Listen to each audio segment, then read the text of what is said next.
I remember the excitement that buzzed through the air as we boarded the plane to Santorini.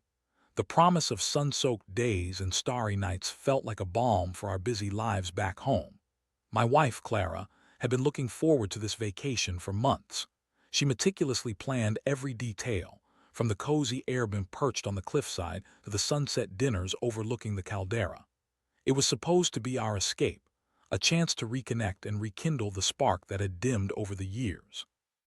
The airbnb was everything we could have hoped for. It was a charming whitewashed villa with blue shutters, a private terrace, and a breathtaking view of the Aegean Sea.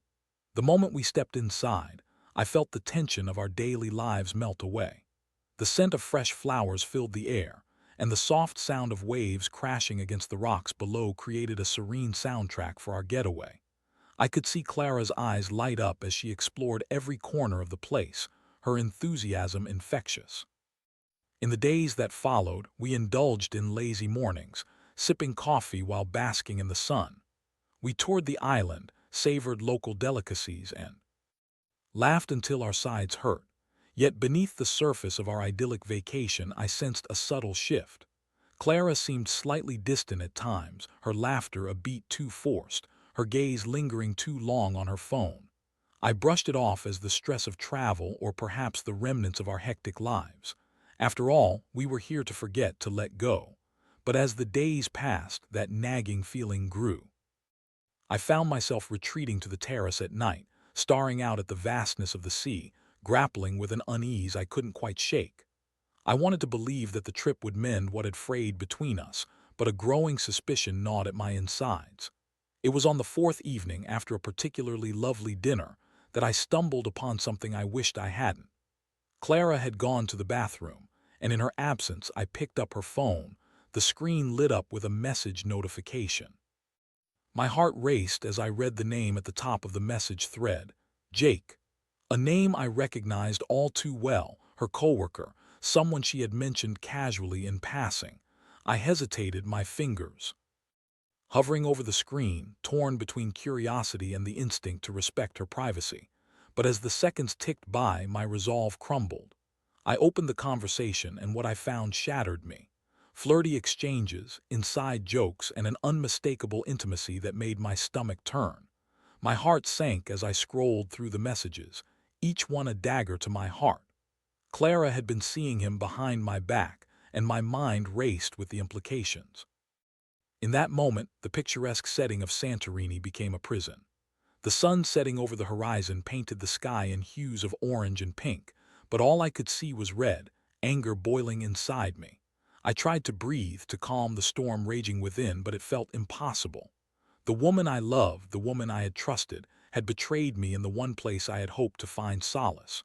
When Clara returned, I was still on the terrace, the phone resting heavily in my pocket.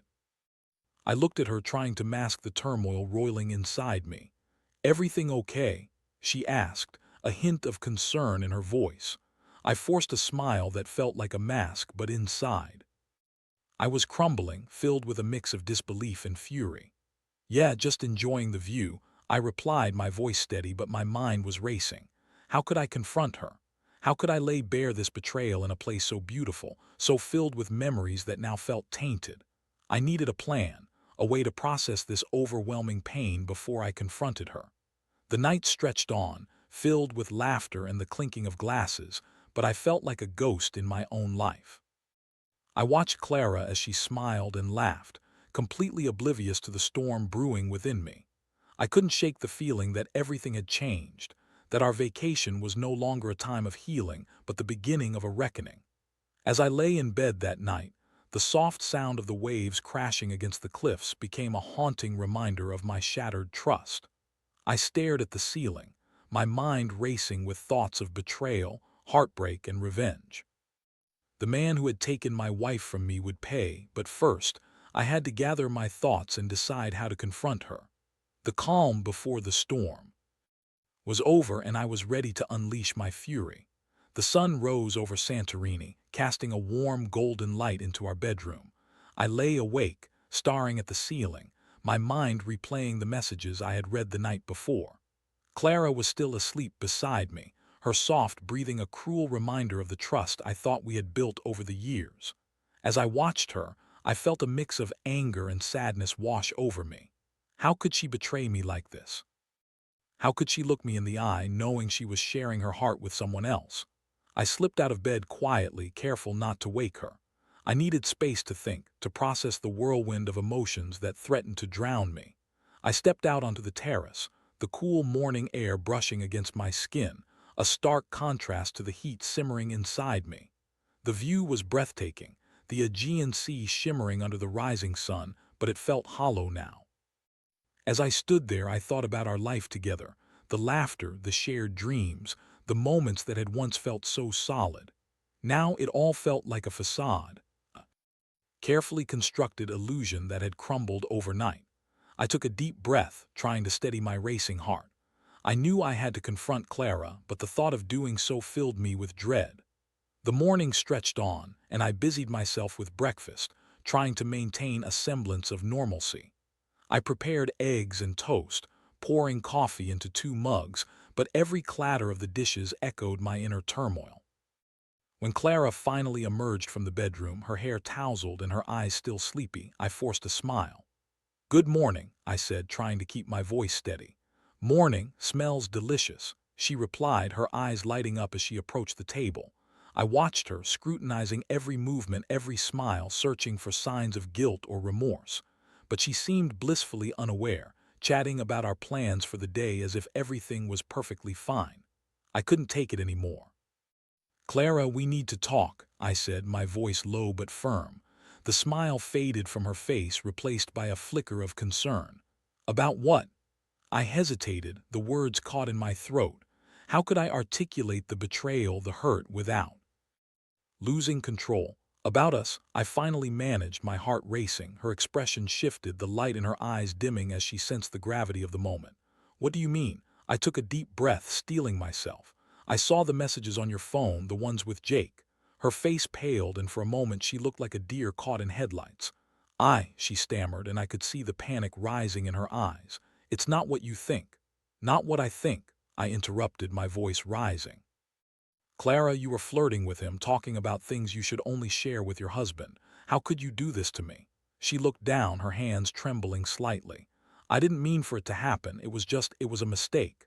"A mistake?" I echoed, incredulous. "You call this a mistake? You've been lying to me, sneaking around behind my back, and you think that's just a mistake."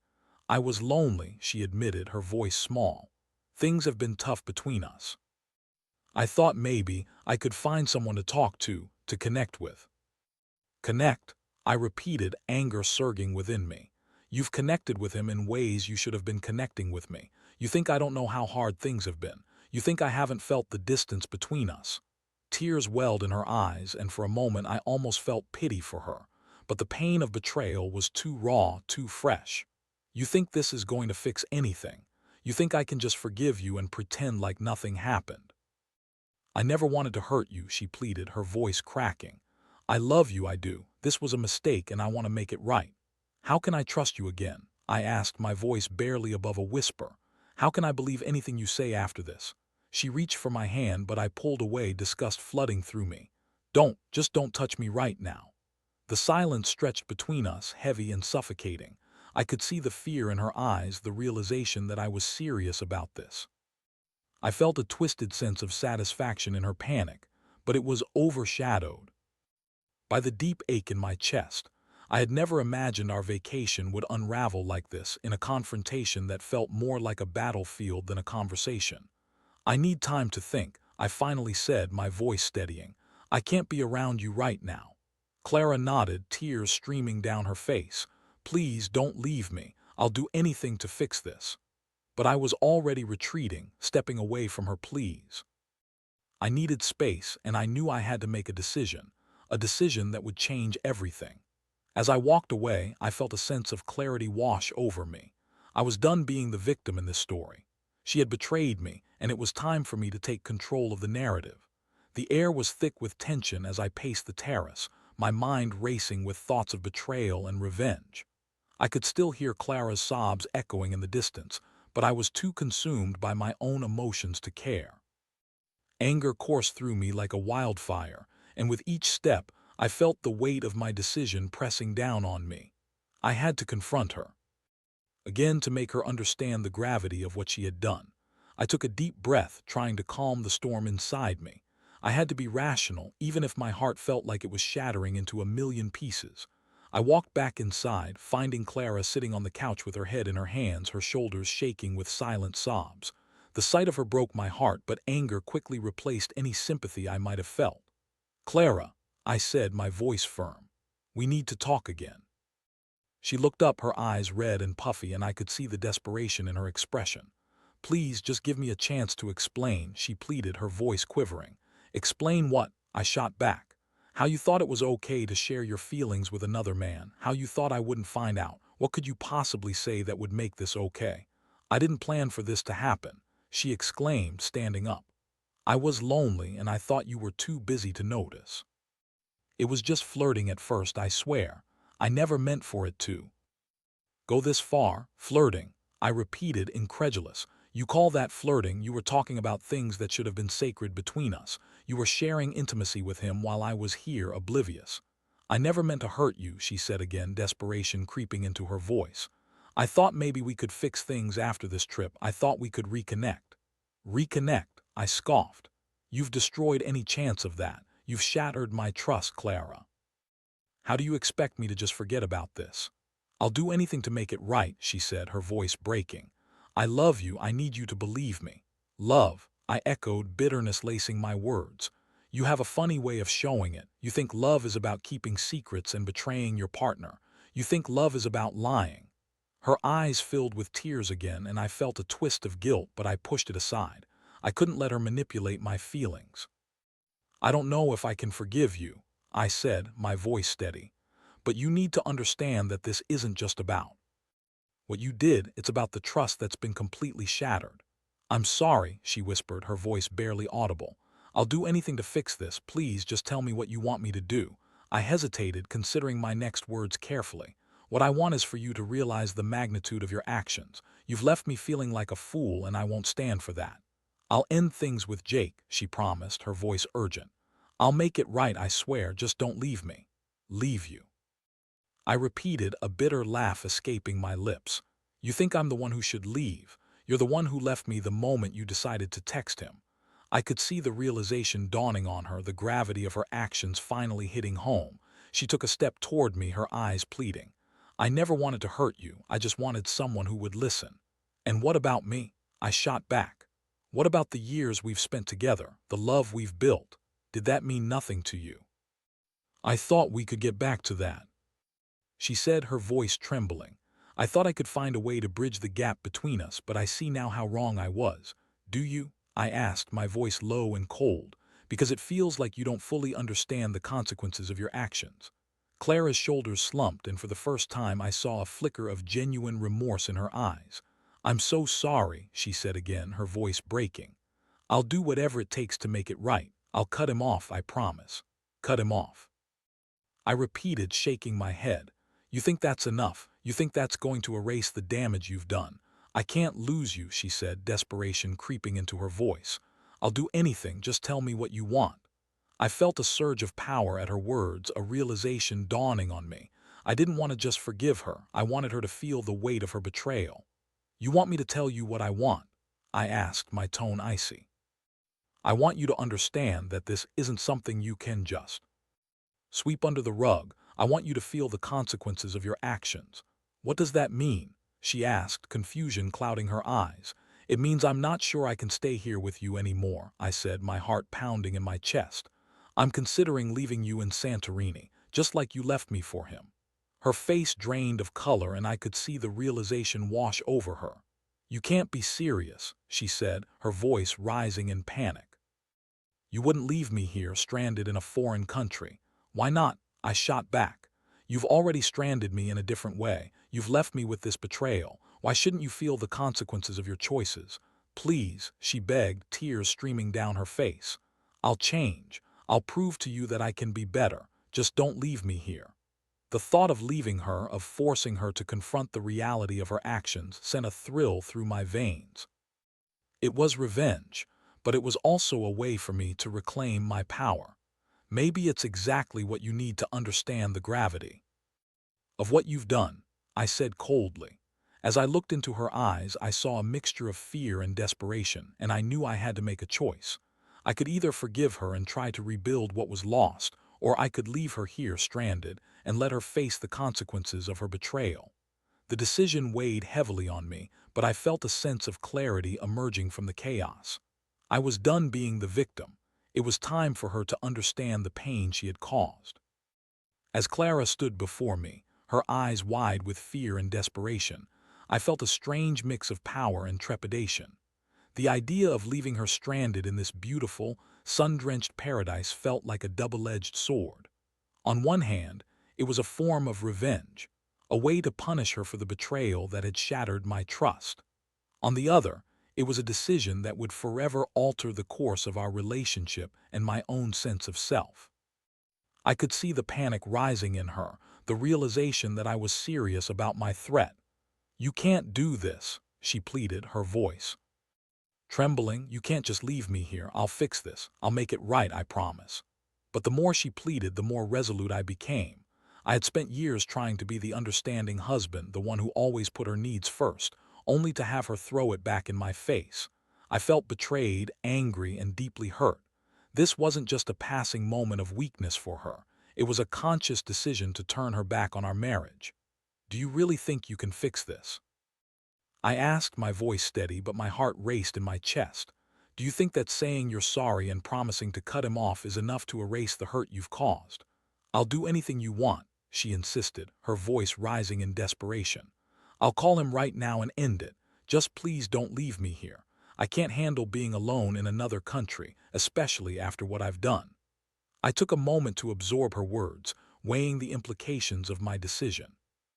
Leaving her here would mean abandoning her to face the consequences of her actions, but it would also mean I was taking a step toward reclaiming my own dignity. I was tired of being the one who forgave, the one who always accepted her excuses. "Maybe that's exactly what you need," I said, my tone firm. "Maybe you need to feel the weight of your choices. You've made your bed and now you have to lie in it." Clara's face twisted in anguish, and I could see the fear in her eyes. "Please don't do this," she begged. "I can't lose you. I love you and I want to make this work." "Love?" I scoffed, feeling a bitter laugh bubble up. "You've shown me what love looks like, Clara. It's deceitful and selfish. You've chosen to betray me, and now it's time for you to face the consequences." The silence that followed was deafening. I could see the tears streaming down her face, and for a brief moment I felt a pang of guilt. But it was quickly overshadowed by the anger and betrayal that had been festering inside me. I had given her my trust, and she had shattered it. "I need to think," I said, turning away from her, my heart heavy with conflict. The idea of leaving her stranded was intoxicating, but I was still grappling with the reality of it. I paced the room, my mind racing. I could cancel her flight, leave her here to fend for herself, and in doing so I would be sending a clear message. Betrayal has consequences. But what if she couldn't handle it? What if she truly was sorry and wanted to make things right? The thought gnawed at me, but deep down I knew that I needed to make a choice for myself, not just for her. "Let's say I cancel your flight," I said, turning back to her. "What happens then? You'll be alone in a foreign country and I won't be there to help you. You'll have to find your way back on your own." "I'll manage," she said, her voice shaky but determined. "I'll do whatever it takes to show you that I can be better." "Can you?" I challenged, crossing my arms. "Can you really change?" Because right now, all I see is a woman who was willing to throw away her marriage for a few moments of excitement. Clara opened her mouth to protest, but I cut her off. "You don't get to defend yourself anymore. You made your choice, and now you need to face the reality of it." I felt a surge of confidence as I spoke. I was done being the victim in this situation. I had spent too long trying to be accommodating, trying to understand her perspective, only to be met with betrayal. It was time for her to understand the depth of her actions. "I'm going to cancel your flight," I said finally, my voice steady. "You need to understand what you've done. You need to feel the consequences of your choices." Her face fell, and I could see the realization sinking in. "You can't be serious," she said, her voice barely above a whisper. "I am," I replied, feeling a sense of finality in my words. And maybe, just maybe, this will help you see what you've lost. As I pulled out my phone, my hands trembled slightly, but I pushed through the uncertainty. I opened the airline app and navigated to her flight details, my heart pounding in my chest. This was it. This was the moment that would define everything. I looked up at Clara, who was staring at me in disbelief, tears streaming down her cheeks. "Please, don't do this," she begged again, but I was resolute. "I'm sorry, Clara, you made your choice and now you have to live with it." With a few taps, I confirmed the cancellation of her flight, and a sense of power washed over me. I was no longer the victim. I was the one in control. As I put the phone down, I felt a mix of triumph and guilt. I had done what I felt was necessary, but I couldn't shake the feeling that I had crossed a line. The consequences of my actions would echo in ways I couldn't yet comprehend, but I knew I had to see this through. "Now, you'll have to figure out how to get back home on your own," I said, my voice cold. "And maybe this experience will teach you a lesson about the choices you make." Clara stood there, her face pale and her eyes wide. I could see the realization of her situation dawning on her, and a small part of me felt a flicker of remorse, but I quickly pushed it aside. I had to be strong, I had to stand firm in my decision. "Good luck," I said, turning away from her, my heart pounding in my chest. I had made my choice, and now I had to live with the consequences. The moment I confirmed the cancellation of Clara's flight, a rush of adrenaline coursed through me. I had taken control of a situation that had spiraled out of my hands, and it felt empowering. But as the initial thrill faded, a heavy weight settled in my chest. I had left her stranded in a foreign country, and the reality of that choice was beginning to sink in. Clara stood frozen, her eyes wide with disbelief and fear. "You can't just do this," she shouted, her voice cracking. "You're leaving me here. What am I supposed to do?" "Figure it out," I replied, my tone cold. "You made your choices, and now you need to face the consequences." I turned away from her, my heart racing. I needed space, a moment to breathe and process everything that had happened. I stepped out onto the terrace, the warm sun on my skin contrasting sharply with the turmoil inside me. The view was still breathtaking, the Aegean Sea glistening under the afternoon sun, but it felt tainted now. All I could think about was the betrayal, the lies, and the pain Clara had inflicted on me. As I stood there, I replayed the events of the morning in my mind. The confrontation, the anger, the moment I had decided to cancel her flight, it all felt surreal. I had taken a drastic step, one that would change everything between us, and now I was left to grapple with the reality of what I had done. I heard Clara behind me, her footsteps hesitant as she approached. "Please, don't do this," she said, her voice softer now, tinged with desperation. "I'll do anything, just give me a chance to prove I can change." I turned to face her, my expression unreadable. "You had your chance, Clara. You chose to betray me. You chose to share your life with someone else instead of working on our marriage." Her eyes glistened with tears, and for a moment I felt a flicker of sympathy, but I quickly squashed it down. I couldn't afford to feel sorry for her. I had to stay strong. "You need to understand the gravity of what you've done," I said, my voice firm. "I know I messed up," she admitted, her voice trembling. "But I never wanted to hurt you. I thought I could find some comfort, but I see now how wrong I was. I love you and I want to make it right." "Love?" I scoffed, shaking my head. "You've shown me what love looks like, and it's not what I thought it was."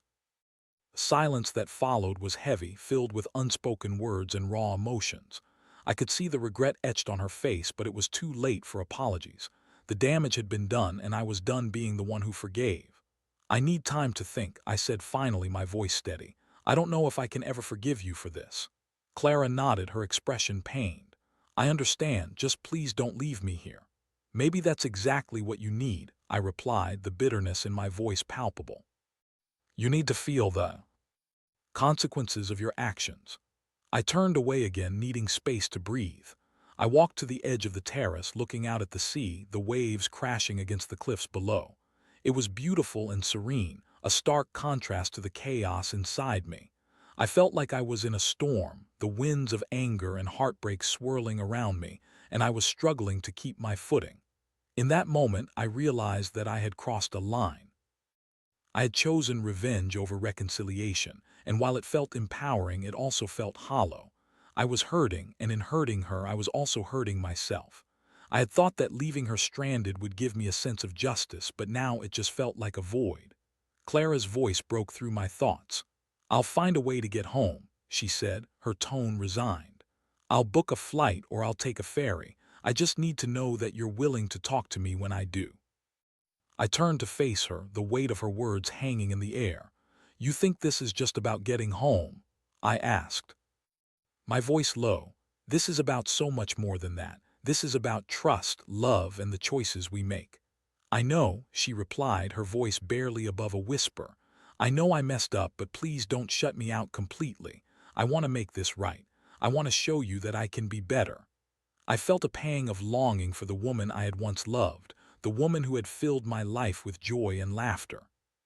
But that woman felt like a distant memory now, overshadowed by the betrayal that had taken root in our relationship. I was torn between the desire to hold on to what we had and the need to protect myself from further pain. "Maybe you should take some time to think about what you really want," I said finally. "And maybe I should do the same." Clara nodded, her expression a mix of sadness and understanding. "I'll figure it out," she said softly. "I'll find a way to get back home and I'll give you space, but please know that I want to make this work." As she turned to leave, I felt a sense of finality wash over me. This was it, the moment that would define our relationship moving forward. I had made my choice and now I had to live with the consequences. I watched her walk away, my heart heavy with uncertainty. I had left her stranded, but in doing so, I had also left a part of myself behind. I had chosen revenge, but it felt like a hollow victory. As night fell, I found myself alone on the terrace, staring out at the endless sea, grappling with the reality of my decisions. The stars began to twinkle overhead, and I felt the weight of the world pressing down on me. I had taken control, but at what cost? The thought lingered in my mind as I prepared for a night filled with confusion and heartache. The journey ahead would be long and arduous, but I knew I had to face it head-on, no matter the pain it brought. The night stretched on, and I found myself sitting on the terrace, the cool breeze brushing against my skin as I stared out at the dark waters of the Aegean Sea. The stars twinkled above me, distant and cold, much like the feelings swirling inside me. I had made my choice to leave Clara stranded in this foreign land, but as the reality of that decision settled in, I couldn't shake the weight of my actions. I had thought that canceling her flight would give me a sense of justice, a feeling of empowerment after the betrayal. But now, under the vast expanse of the night sky, I felt more lost than ever. I was filled with a mix of anger, sadness, and a profound sense of loss. I had wanted to reclaim my power, but all I had truly done was deepen the chasm between us. I replayed the events of the day in my mind, the confrontation, the anger, the moment I had decided to cancel her flight. Each memory was a sharp reminder of the hurt that had been inflicted upon me. I had thought I could teach her a lesson, but now I was left wondering if I had simply pushed her further away, perhaps even beyond the point of no return. As the moon cast a silvery glow over the sea, I found myself reflecting on our relationship, the good and the bad. I remembered the laughter we had shared, the dreams we had built together, and the love that had once felt so solid. But I also remembered the moments of distance, the times when we had both been too wrapped up in our own lives to truly connect. Clara's betrayal was a painful reminder of how fragile trust can be, how easily it can be shattered. I wanted to believe that love could conquer all, that we could find our way back to each other. But was that even possible now? The thought of her with someone else, of sharing moments that should have been ours, felt like a knife twisting in my heart. Could I ever look at her the same way again? Could I ever trust her? Just then I heard the soft sound of footsteps approaching. Clara stepped onto the terrace, her face illuminated by the moonlight, and I could see the remnants of tears still glistening on her cheeks. "I wanted to talk," she said softly, her voice barely above a whisper. I took a deep breath, bracing myself for the conversation that lay ahead. "What more is there to say, Clara? You've made your choices, and now you're facing the consequences." "I know," she replied, her voice shaking, "but I want to explain. I want you to understand that I never meant to hurt you. I was lost and I thought I could find comfort elsewhere. It was a mistake, and I see that now. I looked at her, searching her eyes for sincerity, for a glimpse of the woman I had fallen in love with. You say it was a mistake, but it felt like a choice to me, a choice you made to betray my trust. I know, she said, her voice breaking. I can't change what happened, but I want to change what happens next. I want to fight for us, for our love. I'm willing to put in the work to rebuild what we've lost. Rebuilding trust isn't easy, I said, my voice steady but filled with uncertainty. It takes time, and I'm not sure I'm ready for that. I understand, she said, stepping closer. But I'm willing to do whatever it takes. I'll go home, I'll give you space, but I want you to know that I love you. I want to make this right. Her words hung in the air, a fragile thread of hope amidst the pain. I wanted to believe her, to believe that we could find our way back to each other, but the fear of being hurt again loomed large in my mind. I need to think, I said finally, my voice firm. I need to figure out what I want and whether I can forgive you. I'll be here, she said softly, her eyes searching mine for a glimmer of hope. No matter how long it takes. As she turned to leave, I felt a mixture of sadness and uncertainty wash over me. I had left her stranded, and yet she was still willing to fight for us. It was a testament to her love, but it was also a reminder of how fragile our relationship had become. The next few days were filled with silence and reflection. Clara booked a flight home, her eyes filled with sorrow but also determination. I watched her as she packed her bags, my heart heavy with conflicting emotions. Part of me wanted to reach out to comfort her, but the other part of me was still grappling with the hurt. When the day of her departure arrived, I stood on the terrace watching her prepare to leave. The sun was rising, casting a warm glow over the landscape, but it felt like a bittersweet farewell. We shared a quiet moment, and I could see the pain etched on her face. Take care of yourself, I said, my voice barely above a whisper, and remember what you've done. I will, she replied, her voice thick with emotion. I love you, and I'll always fight for us. As she walked away, I felt a sense of finality wash over me. I had made my choice to leave her stranded, and now I was left to grapple with the consequences. I had taken control, but it had come at a cost. In the days that followed, I found myself reflecting on love, trust, and the future. I realized that while the pain of betrayal was still fresh, it was also an opportunity for growth. I needed to understand what I truly wanted, what love meant to me, and whether I was willing to forgive. As I stood on the terrace, looking out at the endless sea, I felt a flicker of hope.